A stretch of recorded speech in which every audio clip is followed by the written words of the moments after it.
إن الحمد لله نحمده ونستعينه ونستغفره ونعوذ بالله من شرور أنفسنا ومن سيئات أعمالنا من يهده الله فلا مضل له ومن يضلل فلا هادي له وأشهد أن لا إله إلا الله وحده لا شريك له وأشهد أن محمدا عبده ورسوله يا أيها الذين آمنوا اتقوا الله حق تقاته ولا تموتن إلا وأنتم مسلمون يا أيها الناس اتقوا ربكم الذي خلقكم من نفس واحدة وخلق منها زوجها وبث منهما رجالا كثيرا ونساء واتقوا الله الذي تساءلون به والأرحام إن الله كان عليكم رقيبا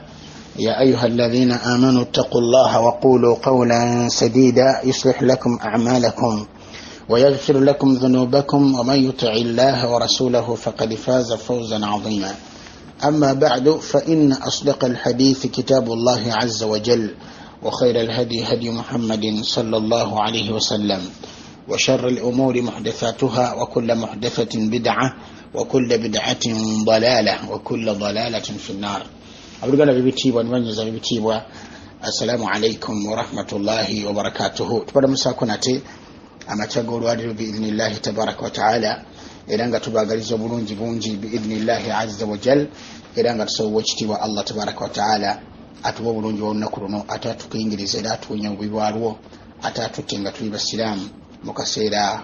k'okugwako kw'ennaku zaffe mu duniya muno innahu waliyu dhalika walqadiru alayhi abulugala bitibwa hal yawmuka islamiyun abafe olunaku lw'olusiraamu olunaku lwaffe luno olwennyini olwaleero mutujjukaniriza ensonga ezifaanagana bwe zityo biidhnillahi taala hal yawmuka islamiyun abaffe olunaku lw'olusiraamu olunaku lw'olubeere lusiraamu barakallahu fiikum jazakumullahu khairan era ennaku zaffe zibeere ensiraamu barakallahu fiikum jazakumullahu khairan era nga tuli ku kujjukira ow'ekitiibwa Allah tabaraka wa taala buli ku makya n'akawungeezi dhikiri yaffe ey'olwaleero biidhnillahi tabaraka wa taala era ejja kubanga adhikaari eza bulijjo zetugenda zituyiga biidhnillahi tabaraka wa taala zetukozesa buli ku makya n'akawungeezi naam dhikiri eno eri mu dhikiri zetukozesa ekawungeezi biidhnillahi tabaraka wa taala egamba nti a'udhu bikalimati llahi tammat min sharri ma khalaqa a'udhu bikalimati llahi tammat min sharri ma khalaqa egamba أعوذ بكلمات الله التامات من شر ما خلق وجوغري من ديساتو بإذن الله تبارك وتعالى إذا أمسى سنغوب الدوبيرانغا بونغد بإذن الله تبارك وتعالى حديثينو وبا ذكرينو أجسانغا محديث أبي هريرة رضي الله عنه لحديث أجسانغا بمسند الإمام أحمد وجسانغا لمو سنن الترمذي وجسانغا لمو سنن ابن ماجه بإذن الله تبارك وتعالى وجسانغا لمو تحفة الأخبار وجسانغا لمو عمل الليل أبا عمل اليوم والليلة إشاء النساء بإذن الله تبارك وتعالى وهكذا نبي تبي نعم ذكر قامات أعوذ بكلمات الله التامات من شر ما خلق إذا محدث يو أبا محدث لمو ذكر يو ممجرة نشلم بكلامة أن من قالها حين يمسي 3 مرات ومتينا أيجري بجانبه وبود بونجد emirundi esatu lam tadurruhu humatun tilka al-layla lam tadurruhu humatun tilka al-layla agamati obusagwa tebusobola kumukosa biidhnillahi tabaraka wa taala tugala kama bigambo ebyo insha Allah subhanahu wa taala bitegeeza kinate tulabe engeri gye tubikozesa biidhnillahi tabaraka wa taala a'udhu bikalimati llahi tammat min sharri ma khalaqa yadhikir jetwina nga tukisoma emirundi esatu بإذن الله بريكاونجيزي أنا مريم حديث يجربي بقى حديث أبي هريرة رضي الله عنه تمليمو اتجام بقى تجاماتي من قالها ومتايجر الذكر يو ومتايجر بجامبه يو حين يمسي مكسر وبونجيرا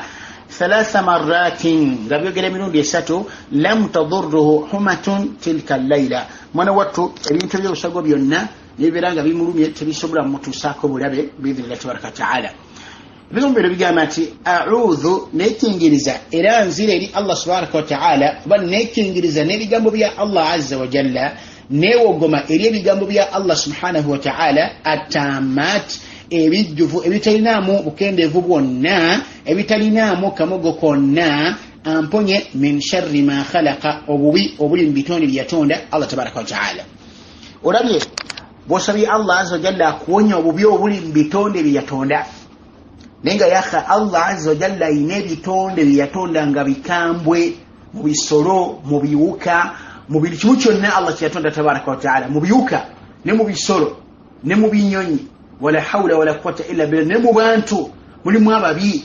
nga beetaga kwekingiriza Allah subhanahu wa ta'ala kudderi Allah tabaraka wa ta'ala. Kati omuddu akawungeeza abagamba nti a'udhu bi kalimati llahi tammat nekingiriza n'ebigambo bya Allah azza wa jalla ebijjuvu nzira newogoma eri ebigambo bya Allah azza wa jalla ebijjuvu amponye min sharri ma khalaqa amponye obubi bw'ebyo yatonda Allah tabaraka wa ta'ala. Allah yatonda siga, Allah yatonda emisota, yatonda ensolosozi, yatonda ennumba, yatonda entalumbwa, yatonda buli kimu kyonna eky'obusagwa Allah yakitonda tabaraka wa ta'ala. N'ebirala by'omanyi n'ebyotamanyi byonna bintu bya busagwa. Kivalaba mu hadithi eno ng'eggwayo ombaka yagamba nti omuntu ayogera ebigambo ebyo ng'obudde buwungedde emirundi 3 ebintu eby'obusagwa tebisobola kumukosa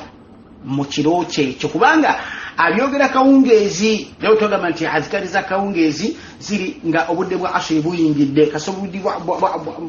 bwa asiri buyingira wadde nga tonda swala okwera okkirizwa okwera nga oleta zikari bini ya tabaraka wa ta'ala. Obudde bwa asiri buyingira budde bwa bugenderedde bini ya tabaraka wa ta'ala. Katumbeka kyagamba ti omuntu ayogera ebigambo ebyo mwana wattu tatuukibwako bintu birina busagwa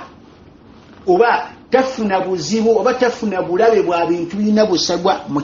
mu kiro kyekyo mbaka bwagamba sallallahu alaihi wasallam. Kati ebigambo bya Allah azza wa jalla wekingiriza nayo bitugamba a'udhu bi kalimati llahi nekingiriza n'ebigambo bya Allah azza wa jalla bigambo ki asma'ullahi ta'ala amanyaga Allah subhanahu wa ta'ala wa kutubihi n'ebitabu bya Allah tabaraka wa ta'ala wekingiriza ne Allah subhanahu wa ta'ala wekingiriza n'amanyaga Allah azza wa jalla n'ebigambo bya Allah subhanahu wa ta'ala ebitabo bye Qur'ani y'ekitiibwa atamat ebijjuvu ay alkhaliyatu min an-naqs ebitalimu bukendeevu bwonna kubanga ebitabo bya Allah subhanahu wa ta'ala nga nekyo ekisinga ebitabo bya Allah Qur'ani y'ekitiibwa yezingako ebitabo byonna tebimbu bukendeevu bwonna tebimbu bukyamu bwonna. Kati wekingiriza n'ebigambo bya Allah azza wa jalla ebijjuvu Allah akuwonye tabaraka wa ta'ala ebibi ebyebitonde byatonda tabaraka wa ta'ala. Jazakumullahu khairan wa barakallahu fikum. Era nga mu hadithi tugambye mulimu nti Allah tabaraka wa ta'ala ombaka yagamba nti bwegere emirundi 3 totuukibwako humatun ay summun busagwa والمعنى أنه لا يضرك سم في تلك الليلة التي قلت فيها هذا الدعاء انت مكريتو moyogeredde edduweeyo obusagwa tebusobola kukosa nenge bitonde bingi ebirina obusagwa wa barakallahu fikum jazakumullahu khairan ebiyinza okutuusa ku busagwa nga emisota nga siga nga ensolosozi nga ebitonde bingi embwa ebitonde bingi ebirina obusagwa byandisobodde okutuusako obusagwa naye okwakingiriza n'ebigambo bino ebyekitiibwa byoyogedde mwana wattu ow'ekitiibwa Allah subhanahu wa ta'ala akukuuma n'ebigambo ebyo ebyekitiibwa ngozzi gyali bwekingiriza nabyo Allah akukuuma tabaraka wa ta'ala. Ebigambo bino bigambo bitya? Bigamba nti a'udhu njagala muddemu a'udhu bikalimati llahi tammat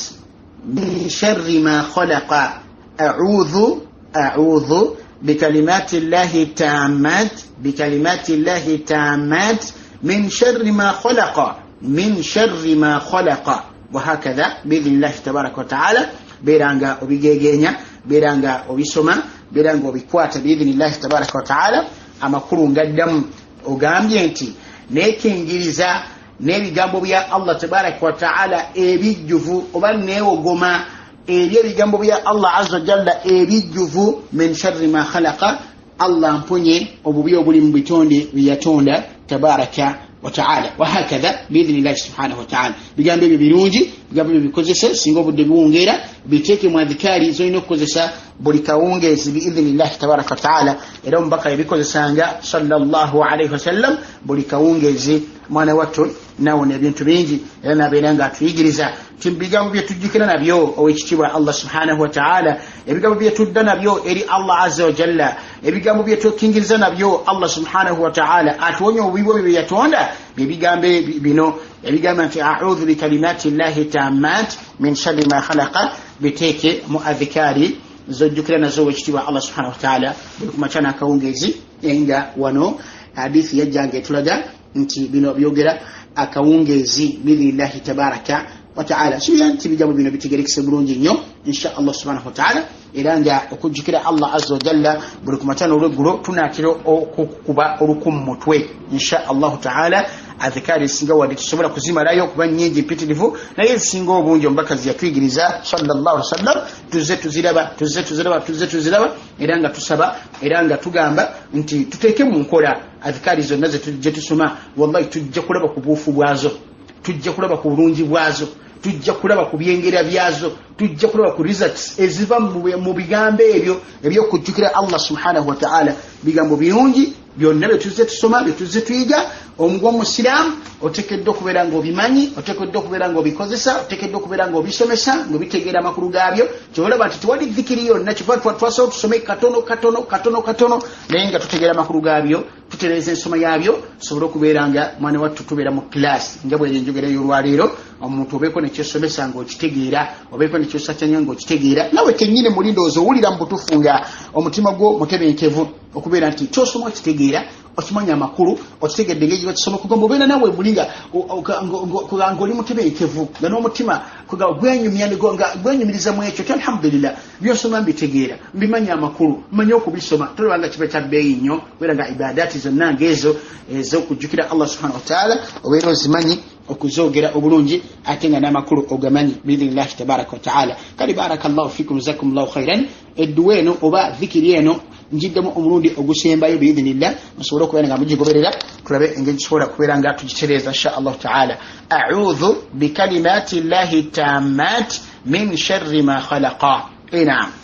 barakallahu fikum jazakumullahu khairan والسلام عليكم ورحمة الله وبركاته سبحانك اللهم وبحمدك أشهد أن لا إله إلا أنت أستغفرك وأتوب إليك